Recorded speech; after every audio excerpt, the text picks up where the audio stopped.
매주 화요일 여야 정당 출입 기자들과 정치권 취재 이야기, 특히 뒷이야기를 나누는 불사조 기자단이 있습니다. 경향신문 박순봉 기자, 세계일보 최영찬 기자, 오늘 두 분 나오셨습니다. 어서 오세요. 안녕하세요. 안녕하세요. 자, 본격적으로 시작해 보죠. 이 대통령 집무실 용산 이전. 아유, 이거 뭐 거의 일주일 된 것 같아요. 시끌시끌.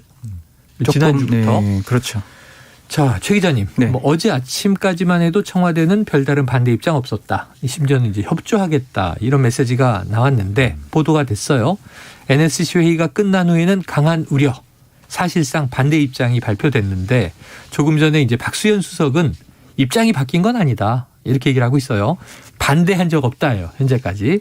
다만 안보 공백 때문에 우려가 있으니 조금 이걸 좀 천천히 했으면 어떠냐 하는 이제 권고라는 거죠. 자, 청와대와 여권의 실제 마음 어떤 겁니까? 그 지금 상당히 언짢아하는 건 맞는 것 같은데 이게 정권 2학기에는 어쨌든 새 정부가 한다는 일에 현 정부가 좀 협조를 해주는 게 관례이긴 하거든요. 네네네.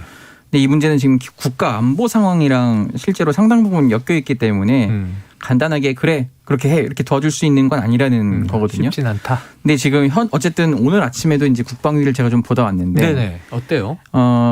민주당의 주장은 이겁니다. 현재 국군 통수권자는 문재인 대통령이다. 네네. 임기 종료 마지막까지 국가의 그 안보 특히 이런 상황에 대해서는 책임을 져야 하는 네. 부분이 있기 때문에 그건 맞고. 이거는 그러면 새 이제 국군 통수권자와 협의를 하면서 조심스럽게 천천히 진행을 해야 할 문제인데 약간 일방적으로 언론 보도를 통해서 통보를 받은 식으로 지금 받아들이고 있다는 거예요. 지금 현 청와대에 있어서는. 네. 그렇기 때문에 일단 이걸 무조건 반대하는 입장은 아니지만 네. 그래도 좀 협의를 하면서 순리대로 가자. 이런 게 사실 지금 민주당과 여권이 내세우는 원칙입니다. 네네. 그러니까 이제 도와주려고 해도 5월 10일 집무를 국방부 청사에서 시작하겠다. 네. 그럼 이제 급해도 좀 너무 급하다. 예. 이런 당혹감도 있겠죠.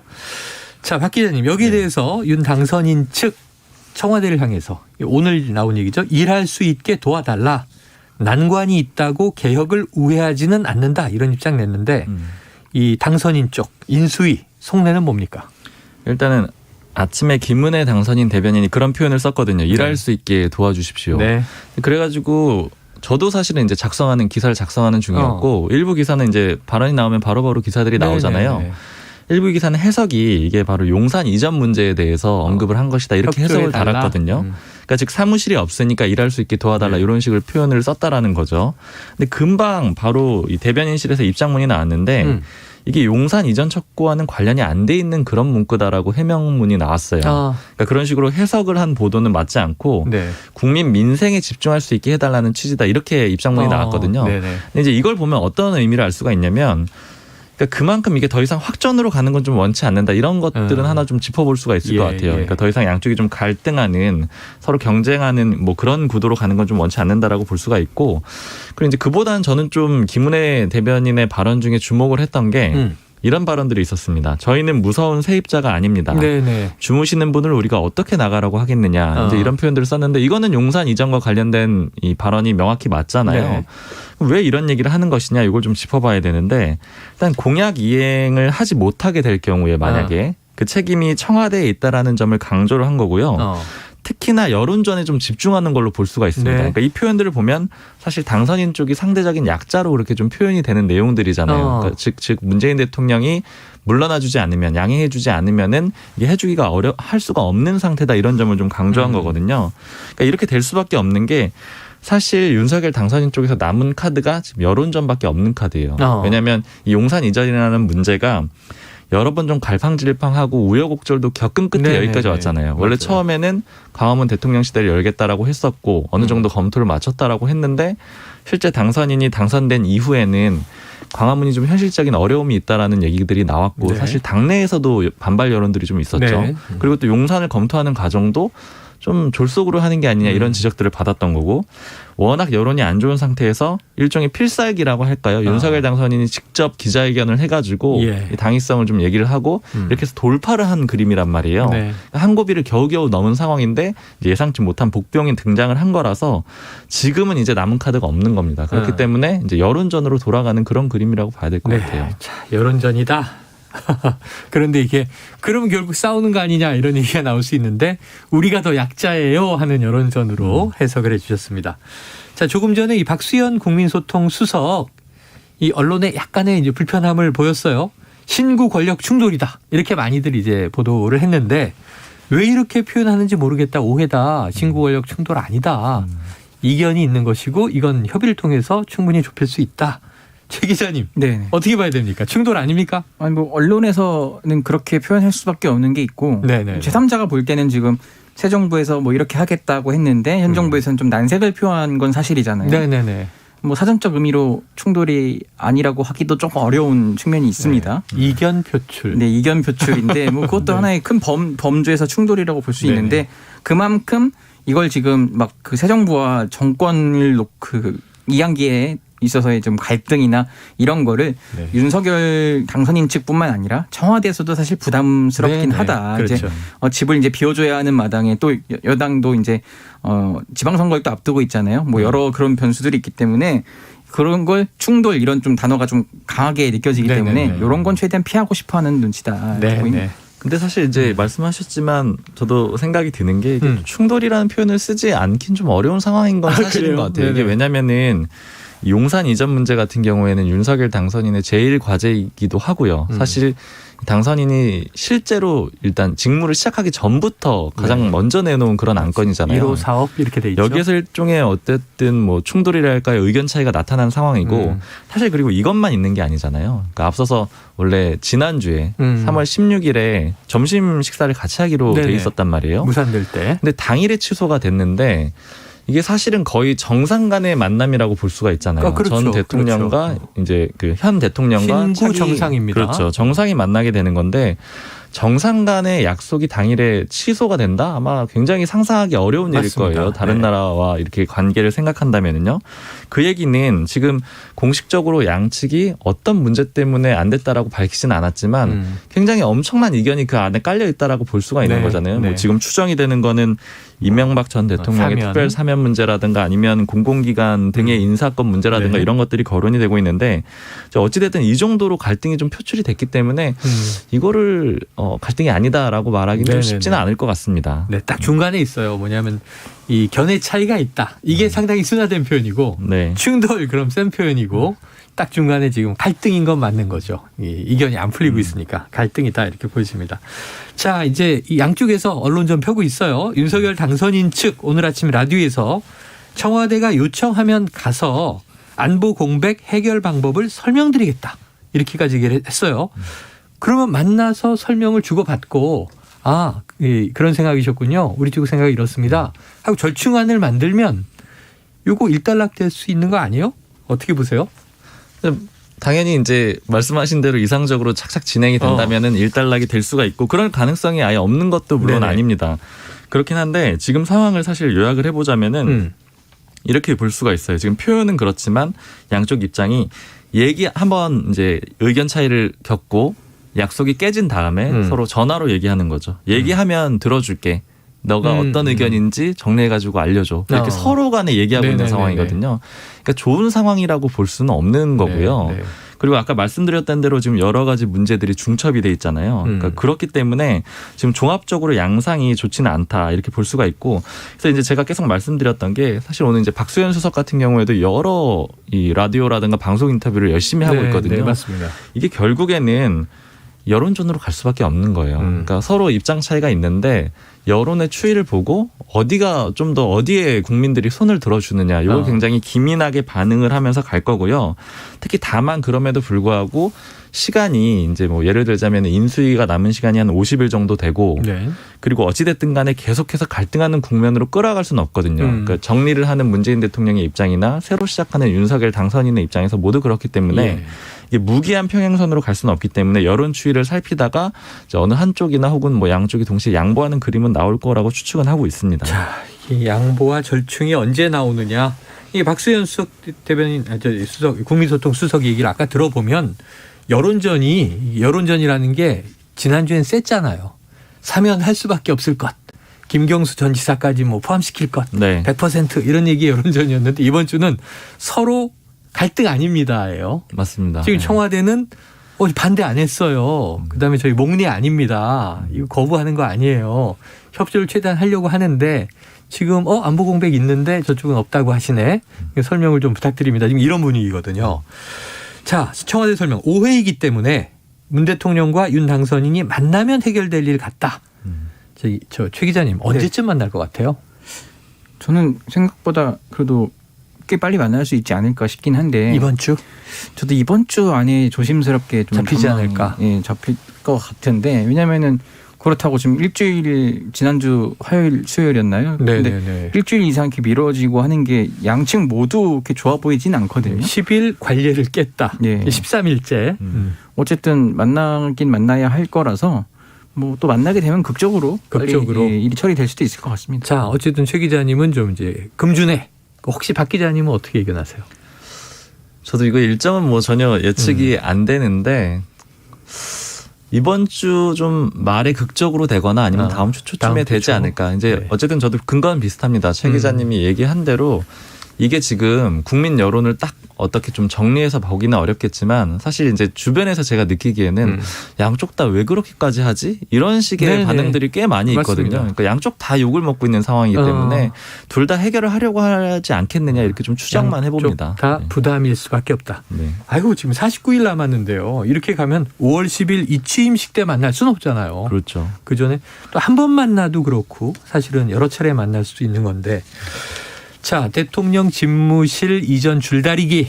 근데 이제 저는 그렇게 보는데 언론들도 비슷하게 해석하는 게 결국은 이런 거 아니에요. 민주당은 이거 봐라. 지금 이제 신임 대통령 인기 없지 않냐. 시작부터.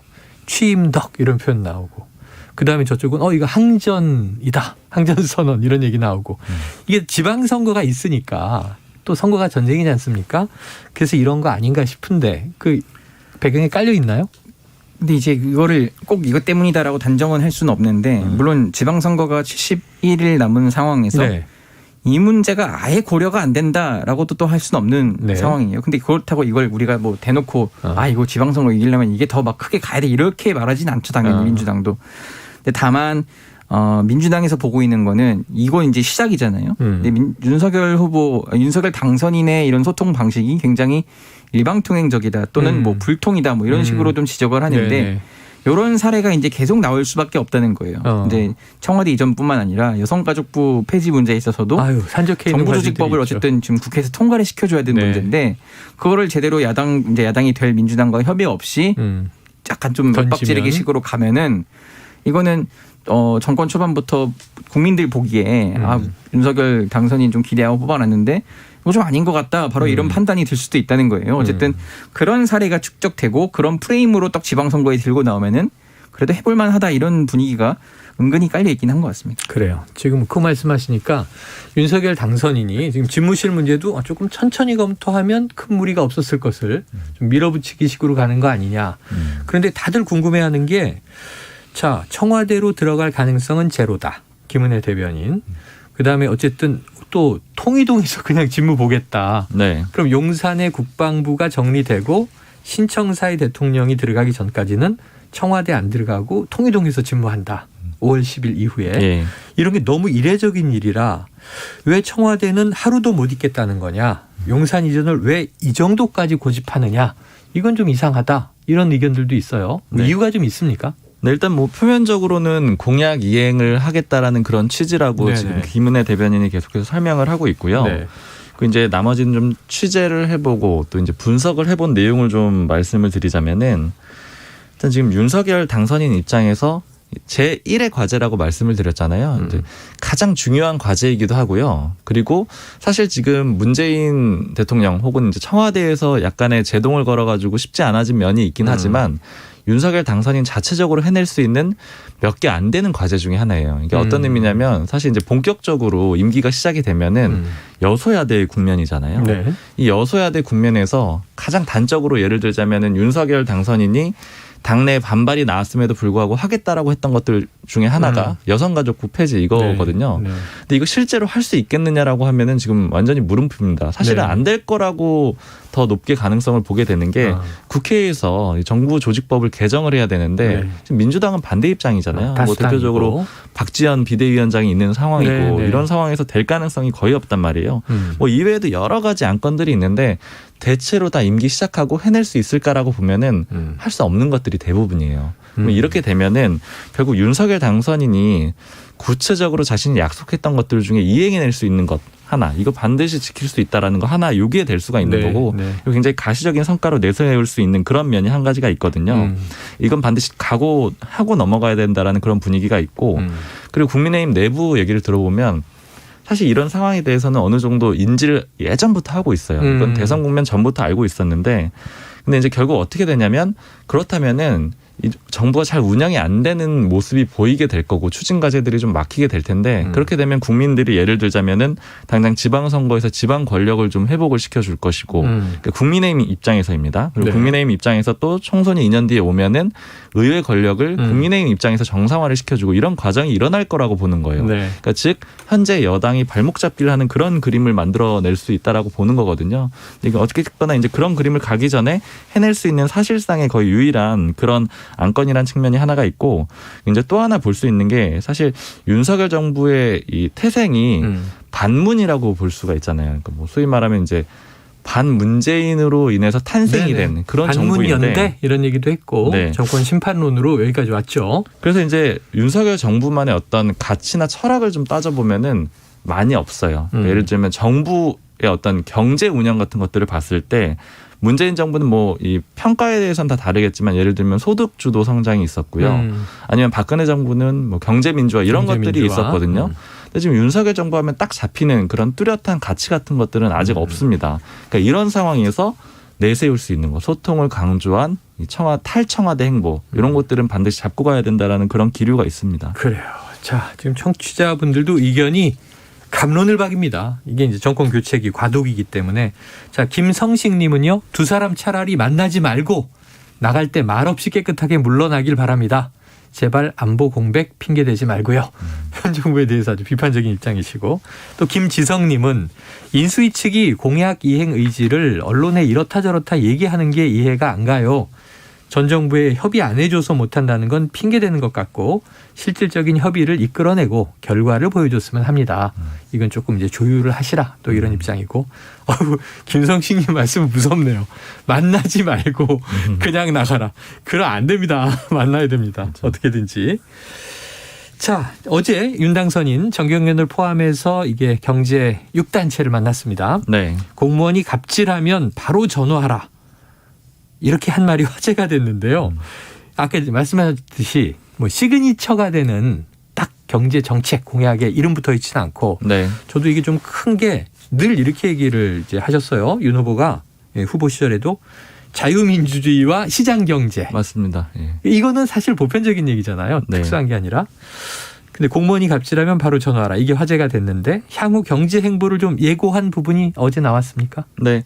그러니까 몇 가지 특징을 그 발언들 중에서 좀 짚어볼 수가 있는데 일단 얘기하셨던 그런 내용들이에요. 민간 기업 중심의 경제로 가겠다 이런 게 한 가지가 있었고 그리고 이거하고 이제 나머지는 연결이 되는 내용들인데 기업 중심으로 가기 위해서는 규제 같은 것들을 좀 개혁을 해줘야 되겠죠. 이제 규제 혁파 이런 것들을 강조를 했고 또 이거는 다시 말해서는 친기업 행보로도 볼 수가 있고요. 그리고 이제 제가 이 경제분과 쪽에 인수위 쪽에 물어보면은 네.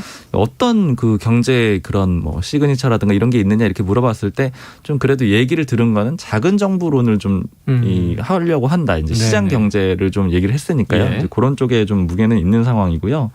그리고 좀 인상적이었던 거는 어쨌든 지금 특수부 검사통으로 불렸잖아요. 특수통으로 불려가지고 기업 수사를 많이 했는데 이제 그럼에도 불구하고 재계가 그랬기 때문에 좀 긴장을 했으나 이런 걸 좀 부드럽게 하고 가겠다. 네. 뭐 이런 취지로 이제 기업들의 한라인, 뭐 소통 이런 걸 좀 강화한 것도 인상적이었던 것 같습니다. 그래요. 그래서 이제 앞으로의 경제는 정부 주도가 아니라 시장 주도, 민간 주도다. 어제 이걸 강조하기도 했는데, 근데 조금 특이했던 건 정경련을 만났어요. 네. 그 정경련에서 어제 6단체를 주도했다고 하던데. 지금 박근혜 전 대통령 보니까 중소기업 중앙회를 먼저 만났고 경제민주화 방점이다. 이명박 전 대통령은 이제 대기업 쪽 주로 이제 했고 이때 낙수 효과 얘기 많이 나왔었죠. 네. 이 윤석열 당선인은 정경련을 만났는데 사실 국정농단 때 철저하게 수사를 하고 이때 사실 정경련 해체 선언도 나왔잖아요. 맞습니다. 왜 그랬을까요? 그러니까 일단 그때 사실은 정경련이 굉장히 어려웠죠. 그 최순실 국정농단 사태 일종의 그 기업들의 돈을 출연하는데 관여를 하면서 네네. 가장 핵심적인 원래 여기가 대기업 집단을 대표하는 곳이었는데 그렇죠. 삼성, LG, SK, 현대차 4대 기업이 다 탈퇴를 해버리거든요. 여전히 회복이 안 된 상태라서 정경련의 위상 자체가 굉장히 떨어져 있는 상태고 네. 이제 아까 그 정경련을 먼저 만났다고 하셨는데 이제 딱 그렇지는 않고 6단체를 같이 만난 거잖아요. 그러니까 이제 정경련이 그 사이에 끼었다라고 볼 수가 있는데 주도했다. 그렇죠. 근데 이제 이 주도했다는 부분도 약간 논란은 있는데 제가 사실 이 지난주 금요일에 윤석열 당선인이 이 5단체장들하고 이제 월요일에 점심을 한다 이 기사를 먼저 썼었어요. 근데 이제 그 기사를 쓸 수 있던 배경이 됐던 거는 이제 경제 단체 내에 약간 이견이 있었거든요. 그러니까 원래 경제 단체들은 정경련을 제외하고는 각자 만나고 싶었던 겁니다. 그러니까 각자 네네네. 당선인과 따로따로 만나고 싶었는데 이제 정경련 쪽에서 연락이 와가지고 당선인과 오찬이 있으니 참여하라는 식으로 연락을 받았다고 하더라고요. 네네네네. 이제 그렇게 해서 내용을 알게 됐는데, 근데 이걸 얘기를 하면서 이제 경제 단체 쪽의 관계자들이 하는 얘기가 뭐냐면은 정경련은 아마 혼자서는 못 만났을 거다. 이게 왜냐면은 네네. 윤석열 당선인이 그때 그 국정농단을 그렇지. 어쨌든 수사를 한 검사인 거잖아요. 입장이 있으니까. 만나게 됐을 때는 아무래도 여러 가지 언론의 해석도 있을 수가 있고 주목을 많이 받았을 거예요. 근데 결국 정경련이 혼자 만나기는 좀 까다로우니까 나머지 경제단체들을 다 묶어가지고 만나게 되면은 네네. 자신들이 끼는데 전혀 불편함이 없게 되는 건데 사실 나머지 경제단체들 입장에서는 자기들은 따로 만나고 싶었던 거죠. 그러니까 좀 주목도가 떨어지게 되니까 예. 이런 불만들이 좀 나오기도 했습니다. 다 만나기는 쉽지 않았을 텐데. 자, 정경련 앞으로의 또 역할이 어떻게 바뀌는지 지켜봐야죠. 지금 허창수 회장이죠. 정경련이. 네, 송경식 회장은 경총이고 맞습니다. 대한상의 최태원 회장. 네. 네, 한번 지켜보도록 하죠. 알겠습니다. 다음 이슈 한번 보겠습니다. 이 민주당 지금 이제 이번 주에 원내대표 선출 있잖아요. 예. 이른바 콘클라베. 근데 후보군 대부분이 지금 이제 윤석열 당선인에 대해서 강경투쟁 예고하고 있더라고요. 뭐 일단은 야당이 돼야 하는 상황이잖아요. 이제 뭐 야당 며칠 안 남았죠. 네. 네. 야당의 원내대표의 기본 덕목은 투쟁입니다. 대여 야당은 투쟁. 투쟁이다. 그렇죠. 대여 투쟁이 가장 큰 네. 덕목이기 때문에 그 점 특히 여당 새 여권을 이제 견제를 어떻게 할 것이냐. 이게 가장 큰 숙제가 될 것 같고요. 그렇기 때문에 그런 어젠다를 들고 나왔는데 사실 지금 유력 후보군 중에서는 또 그렇게 막 강경파가 없습니다. 아, 그래서 어떤 분은 좀 걱정을 하긴 하는데 네네. 뭐 그래도 누가 되냐에 따라서 그 또 자리가 주는 무게감이 있으니까요. 된 다음에는 또 어떻게 강경 노선으로 나갈 수도 있지 않나. 그럼 지금 사실 콘클라베 방식이라는 게 네. 이 후보 없다는 거 아니에요. 그런데 지금 유력 후보군들은 언론이 계속 얘기를 해서 네. 판세는 어때요? 이게 원내대표 선거는 의원들만 투표권이 있어서 참 어렵고 속마음을 잘 드러내지 않는데 어쨌든 지금 판세는 당에서 들리는 얘기로는 박광원 의원이랑 네네. 박홍근 의원이 일단 양강이다 이런 평가를 하죠. 양박. 예, 그렇게 양강. 양박이 양강이다 네. 뭐 이렇게 하는데 이원호 의원이 의외로 또 선전을 할 수도 있다. 네네. 뭐 이렇게 얘기하고 또 언급을 안 하면 섭섭할 테니까 뭐 김경엽, 안규백 의원도 열심히 준비한 거를 이제 어제 다들 어제 그 SNS에 네. 최근에 보면 그저께부터 이렇게 뭐 출마의 변을 올렸어요. 언급을 안 하면 섭섭하니까가 더 슬프겠다. 수식어가. 네네. 어쨌든 이런 인물들이 있고 양박, 양강이다 이렇게 이제 지금 예. 해석을 해주셨습니다. 근데 이게 후보군의 나이가 변수가 될 수 있다 이런 얘기가 들리는데 어떤 의미입니까? 이걸 이제 누가 공식적으로 기사를 쓰진 않는데 네. 이게 우리나라 정서가 이게 나이가 무시를 못해요 사실. 아직도. 네, 근데 이제 대표 뽑을 때는 박지원 비대위원장이 있는데도. 네 그것도 사실 근데 이제 누가 낙하산으로 꽂았으니 이렇게 된 거지. 네. 근데 뭐 이준석 대표야 뭐 당원들이나 국민들이 이제 다수의 표가 모이니까 이제 선출된 선출을 할 수 당대표니까. 있는데 원내대표 선거는 이 의원들의 친소 관계가 굉장히 많이 좌우를 합니다. 늘 그 얘기 하더라고요. 예. 뚜껑 열어봐야 한다. 네, 그렇기 때문에 이 나이 얘기를 제가 왜 하냐면은 의원들이 자기들의 그 의원들 각자 개성이 되게 그 다양하고 본인들이 세상에서 제일 잘난 분들이거든요. 네. 그런데 이제 그분들의 우두머리 수상이 된다 하려면은 그분들이 이제 공감을 할 때 있어서 물론 여의도에서 가장 중요한 건 선수입니다. 당선 횟수. 네. 근데 당선 횟수도 뭐 비슷하고 이럴 때는 나이를 예를 들어서 이제 같은 나이여도 자기는 초선이고 3선인데 대접을 해야 되거든요. 네네. 근데 이제 뭐 정치 경력으로 보나 뭐 다른 거로 보나 했을 때 내가 저 사람한테 그렇게 뒤지지 않는데 싶은데 그래도 나이가 많다면은 좀 존중을 해주는 문화는 있어요. 네. 근데 이제 박홍근 의원이 69년생입니다. 근데 박광온 의원은 57년생. 물론 네네. 동갑이긴 하죠. 띠동갑이지만. 근데 이게 같은 네. 삼선이어도 살짝 그래도 의원들이 지금 60년대생들이 되게 많거든요. 민주당에서는. 네. 그렇죠. 근데 박홍근 의원을 대표로 모셔야 되는데 지금 또 문제가 3년차 원내대표는 상임위원회를 배분을 합니다. 이럴 때 굉장히 약간 좀 권위와 힘이 좀 들어가거든요. 예.